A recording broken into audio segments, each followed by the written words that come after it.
You've got mail. Number 5.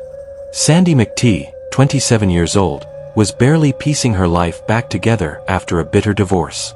Within the same month, she signed up for Match.com, desperate for a fresh start.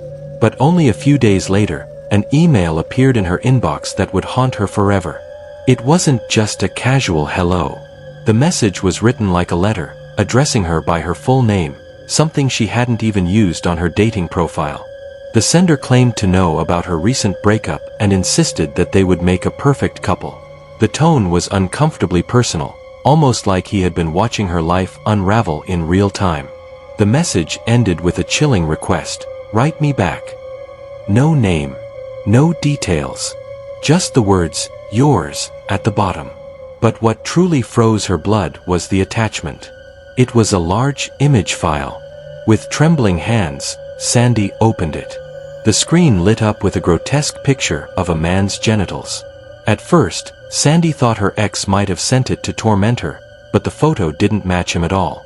When confronted, her ex swore he had nothing to do with it. And deep down, Sandy believed him. The emails didn't stop. They only grew darker, each one laced with anger and obsession. She ignored them as best as she could, until one night, another attachment arrived. This time, it wasn't a body part. It wasn't even pornographic.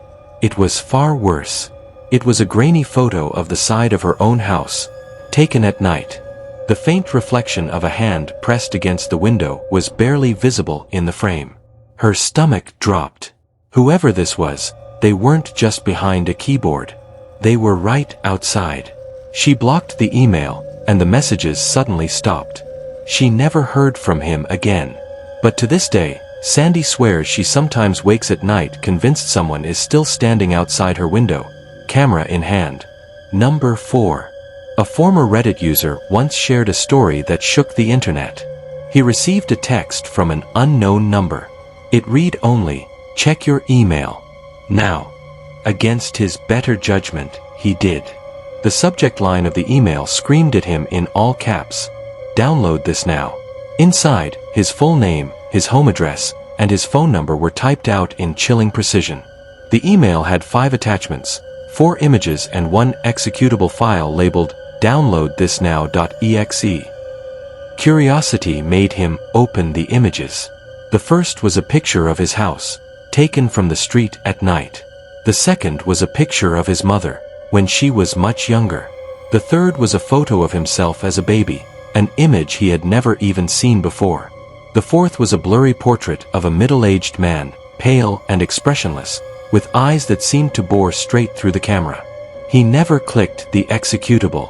Instead, he reported the email to the police. The file was never opened. The sender was never found. And the Reddit post documenting his experience vanished within weeks, almost as if someone had wanted it buried. Number 3. Father David, a priest in a small New York town, maintained a simple church email address. One evening, he received a message with no subject, no sender, and no text, only an empty email. When he clicked it, his computer froze instantly. Then, with a sharp beep, the screen went blue. Rebooting took hours. When he finally logged back in, his files, sermons, photos, years of saved work, were gone. But that wasn't all. His desktop wallpaper had been replaced. The screen now displayed a disturbingly realistic image of Satan himself, eyes burning, mouth stretched into a grotesque smile. Programs wouldn't open. Internet Explorer crashed every time. And every few minutes, his speakers would come alive with distorted laughter, low and warped, echoing in the empty rectory. He unplugged the machine, locked it in the church basement, and never touched it again. No one ever figured out who sent that email, or how they managed to turn his computer into something straight out of hell. Number 2. In 2009, inboxes around the world were flooded by what experts would later call the virus swarm. The emails looked innocent, almost tempting. 40% off Target coupons. Claim your free airline miles. But inside each one was a silent infection. Once opened, the viruses dug their claws deep into victims' computers. Without realizing it, users were being watched. Every keystroke logged, every photo accessed, every private moment stolen. Some viruses even activated built-in webcams, silently recording people in their bedrooms, their kitchens, their offices, unaware they were being stared at from the shadows. No one ever discovered the full scope of the swarm, or who was behind it. Some experts claimed the virus could even give outsiders complete control of your computer. Thankfully, the swarm fizzled out. But every so often, similar email plagues return, and each time, they seem just a little more advanced. Number 1. The girl in this story. She refuses to give her real name. So we'll call her Jen. Jen was a freshman in high school, bright, popular, and beautiful. Unfortunately, that meant she drew attention, not just from classmates, but from much older, darker eyes. One afternoon, she received an email. It was supposedly from the school dean. It said her grades could be improved, and he wanted to discuss it with her. Nothing alarming, except for one odd line at the end: "Do not respond to this email." A week later, another message came. This one was far more direct.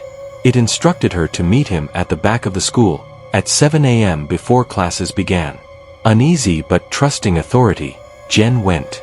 As she rounded the corner, she froze.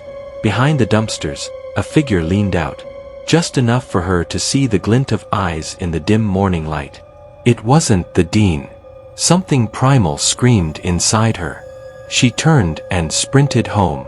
Her parents alerted the school, and the police traced the email. The dean had never sent it. The messages had come from a website that allowed fake, anonymous emails. The computer used was tracked to the darkest corner of the local library, its screen facing away from cameras. Whoever had been waiting behind the dumpsters that morning was never caught. And Jen never again opened an email she didn't trust.